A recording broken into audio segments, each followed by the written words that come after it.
Hey folks, it's Ash from BeingSwenglish and it is Friday and it's a really sunny one as well. But being Friday means one thing, it's FREDAG, which is my regular series of random facts about Sweden. And if you find this stuff interesting, then do hit that subscribe button below because I always learn a lot doing these videos and hopefully so do you too. This one is very relevant to me at the moment because I'm currently working on a rather large decking project outside. That is another story. And probably a project that won't just be a summer project because as you probably know, if you do any sort of DIY, you'll be aware that projects like that do tend to go on a little bit longer than planned. But anyway, it's not necessarily my fault this time, and that's because of wood.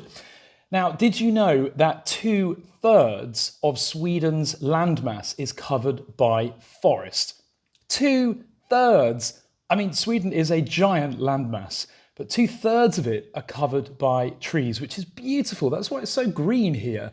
Probably why the air is so fresh and clean as well, because obviously having trees produces lovely things for the air and the ozone and the environment, and it gives a habitat for animals as well.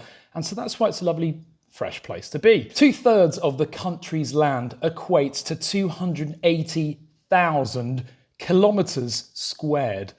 That is hell of a lot of land. Now, half of that land is owned by some very, very wealthy private people. A quarter of it's owned by private companies. In fact, one of the biggest owners included in those private companies is Sveaskog AB, who are a large company in Sweden. Now, despite all of this, so many forests, so much wood, can you believe that Sweden is suffering a major crisis at the moment in terms of a shortage of wood?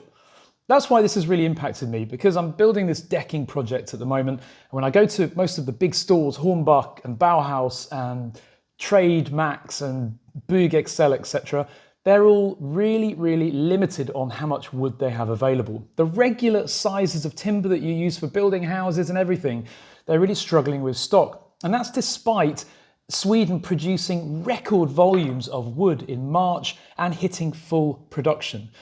The problem is there is a major global shortage.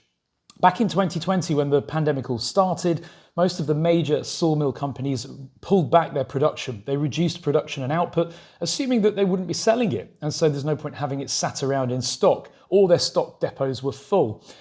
The downside there, of course, is that people are still building. People are stuck at home. They're building home projects. Builders of houses are still carrying on, as they are around here, in fact. And so people are still buying wood all over the world. And Sweden is still producing full output, record output actually, and so they're shipping it out abroad. Now, the other side effects of that, unfortunately for people like me, but also the building industry, is that the price has gone crazy. I would say it's doubled what it should be, what it would normally be over 12 months ago. That's great for the sawmills, and actually it does mean that ultimately the price of wood is going to become a more fairer baseline price, because it's always been quite a volatile market with wood, but it's really volatile right now. And hopefully the good thing for the sawmill production companies is that their pricing moving beyond this will actually be at a more fair level.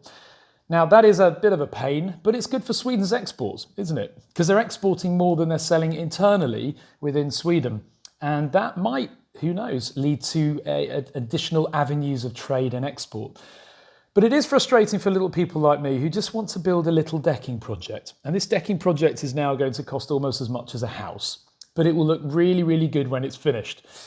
But the main fact here for FREDAG is that 2/3 of Sweden are forest. That is really nice, isn't it? Let's hope that that doesn't change anytime soon. Let's hope they don't pull those forests down to build ugly brick concrete houses.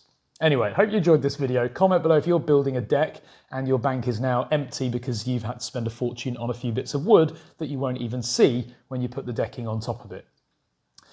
Hit subscribe if you enjoy this content. Have a good weekend, folks. Cheers.